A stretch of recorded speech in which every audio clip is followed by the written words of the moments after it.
Welcome and welcome back sa aking channel.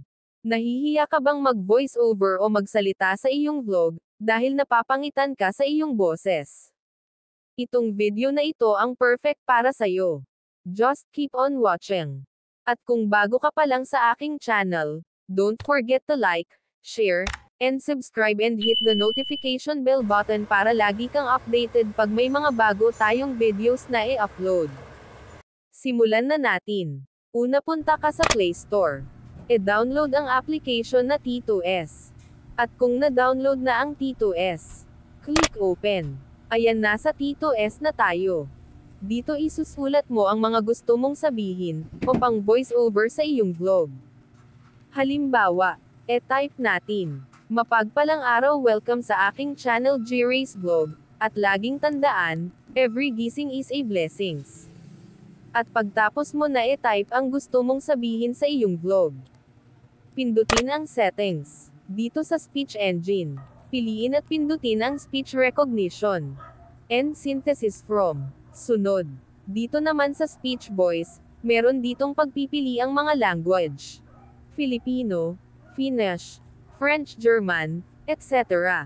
At dahil Pilipino tayo, piliin natin ang Filipino. Tapos, dito sa baba pindutin ang arrow down. Dito pipili ka ng boses na gusto mo.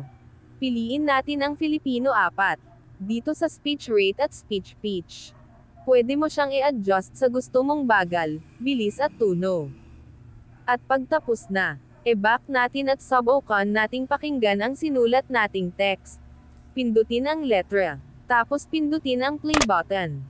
Ayan na, meron na tayong pang voice over. Mapagpalang araw! Welcome sa aking channel, G-Race Vlog.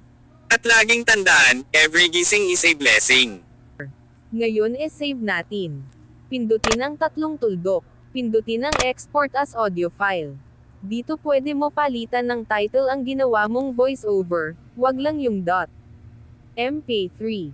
Halimbawa, voice over, mp3. Then pindutin ang save. At ayan, succeed.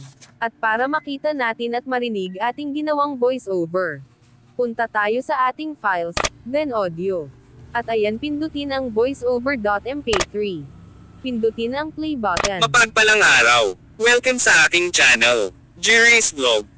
At ayan, madali lang, diba? At kung may natutunan ka at nagustuhan mo ang ating video, pwede mo itong i-share sa iyong kakilala para malaman din nila. At kung meron kang suggestion o gusto mong gawan natin ng tutorial, comment down below. Salamat! At kung bago ka pa lang sa aking channel, huwag kalimutang mag-like, share, subscribe and hit the notification bell button para lagi kang updated pag may mga videos tayong i-upload. Thank you for watching. God bless. At sinabi ng Diyos, ako'y say sa iyo, huwag kang matakot. Ako ang iyong Diyos, hindi ka dapat mangamba. Palalakasan kita at tutulungan. Iingatan at ililigtas. Isaias Kapitulo 41 versikulo 10.